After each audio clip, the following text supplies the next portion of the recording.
জিনিসটার নাম কি? এটা হলো বেড সুইচ। Bed switch. এই জিনিসটার নাম কি? Filament lamp. Filament lamp. আচ্ছা, এটার নাম কি? Air blower machine. আচ্ছা, এই যে এখানে এটা দেওয়া আছে নাম কি? এটা হলো আর্থ টেস্টার মেগামিটার। আর্টিস্টের ওটা কাজ কি? আর্থিং টেস্ট করে বাসা বাড়িতে আর ওয়ারিং করার শেষে আর্থিং টেস্ট করা। বাসায় আর্টিস্টের মান কত উচিত? জিরো একম উচিত। এখন থাকা উচিত না। এর নাম কি? Floor switch. এরপর হচ্ছে যে 3 নাম্বার আছে, আপনার নাম কি? মোহাম্মদ জাহিদুল ইসলাম। দেশের কোথায়? টাঙ্গাইল। টাঙ্গাইল। আপনি এই কোর্স করার উদ্দেশ্য কি? নিজেকে দক্ষ করে কোম্পানি বা বিভিন্ন ফ্যাক্টরিতে ইলেকট্রিশিয়ান হিসেবে জব করা। আচ্ছা, বলুন তো এমসিবির কাজ কি? এমসিবির কাজ হলো short circuit protection, over current protection. আচ্ছা, ওয়ারিং হিসেবে কয়জন টেস্ট করতে হয়? 3 ধরনের: পোলারিটি টেস্ট, ইনসুলেশন টেস্ট, আর্থ টেস্ট, কন্টিনিউটি টেস্ট। 4 ধরনের, সরি। 4 ধরনের। জি। কয়জন বলেন? বললাম তো 3 ধরনের। আচ্ছা, ঠিক আছে। পিভিসি পাইপ বিভিন্ন সাইজগুলো বলুন তো।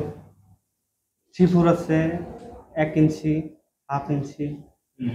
জনের নামগুলো বলুন তো পিভিসি পাইপে। জয়েন্টগুলা short band, long band, circular box, PVC pipe হলো 3/4। আচ্ছা, এখানে 10 টুলসের নাম বলেন।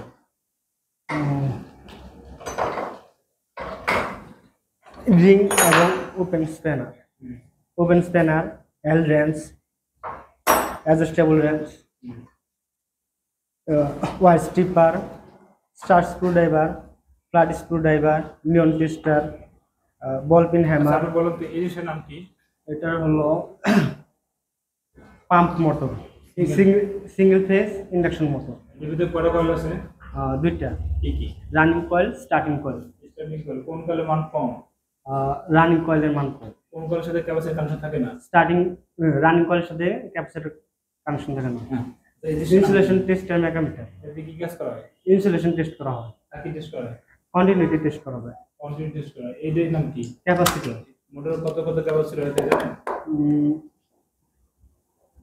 স্যার সিলিং ফ্যানের সম্বন্ধে সিলিং ফ্যান সাইজটা বলুন তো। 2.0, 2.5, 3.0, 3.5। সিরিজ প্যারালাল পার্থক্য বলেন। সিরিজ সিরিজ সার্কিটে কারেন্ট সমান থাকে, ভোল্টেজ ভাগ হয়ে যায়। আর প্যারালাল সার্কিটে কারেন্ট ভাগ হয়ে যায়, ভোল্টেজ সমান থাকে। তাহলে আমাদের এই সুইচ বোর্ডে যে লাইট প্যান ওয়ারিং করা আছে এটা কি প্যারালাল না series? Parallel circuit. Dollar star করতে গেলে আমাদের কি কি উপাদান লাগবে বলুন? ডল স্টার্টার করতে গেলে প্রয়োজন মতো cable, stop push button, start push button, magnetic conductor, overload relay. আচ্ছা, এই ম্যাগনেটিক কন্ডাক্টরের কয়েকটা অংশের নাম বলেন। ম্যাগনেটিক কন্ডাক্টরে A1, A2 হলো কয়েল টার্মিনাল। অক্সিলারি থাকে স্যার। আর হলো L1, L2 এবং L3 হলো ইনপুট টার্মিনাল এবং T1, T2, T3 হলো আউটপুট টার্মিনাল। এই জিনিসের নাম কি? এর হলো 2 পিন সকেট, এর নাম কি? 2 পিন প্লাগ। আচ্ছা, এর নাম কি? 1 গ্যাং 3 পিন এই পিন কি? সকেট। এই প্লাগটার নাম কি? Plug tape. প্লাগটা এর নাম কি? 3 gang 1 with one switch. Switch. আচ্ছা, এই জিনিসের নাম কি? এটা হলো বেড সুইচ। Bed switch. এই জিনিসটার নাম কি? Filament lamp. Filament lamp. আচ্ছা, এটার নাম কি? Air blower machine. আচ্ছা, এই যে এখানে এটা দেওয়া আছে নাম কি? এটা হলো আর্থ টেস্টার মেগামিটার। আর্টিস্টের ওটা কাজ কি? আর্থিং টেস্ট করে বাসা বাড়িতে আর ওয়ারিং করার শেষে আর্থিং টেস্ট করা। বাসায় আর্টিস্টের মান কত উচিত? জিরো একম উচিত। এখন থাকা উচিত না। এর নাম কি?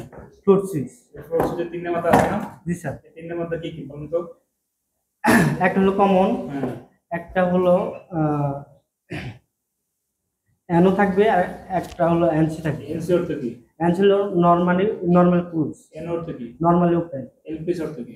LPS lightning protection system. LPS করতে কি কি লাগে মানে ওই LPS? Air terminal, loop conductor, down conductor, earth inspection box.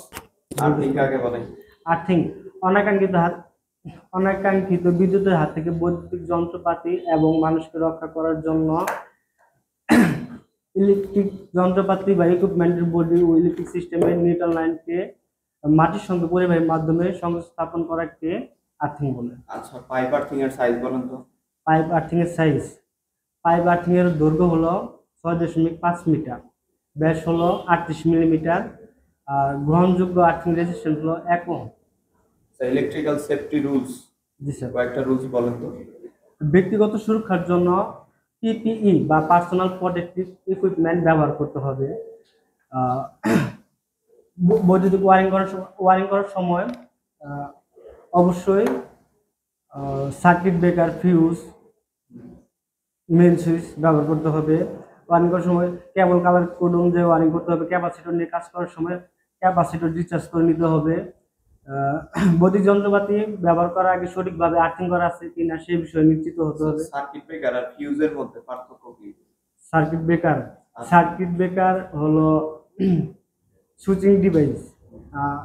অতিরিক্ত কারেন্ট গেলে সার্কিট ব্রেকার নিজে টিপ করে, কিন্তু ফিউজ দিয়ে কারেন্ট যাওয়ার সময় ওভার কারেন্ট গেলে ফিউজের যে লিকটা আছে লিকটা পুড়ে যায়।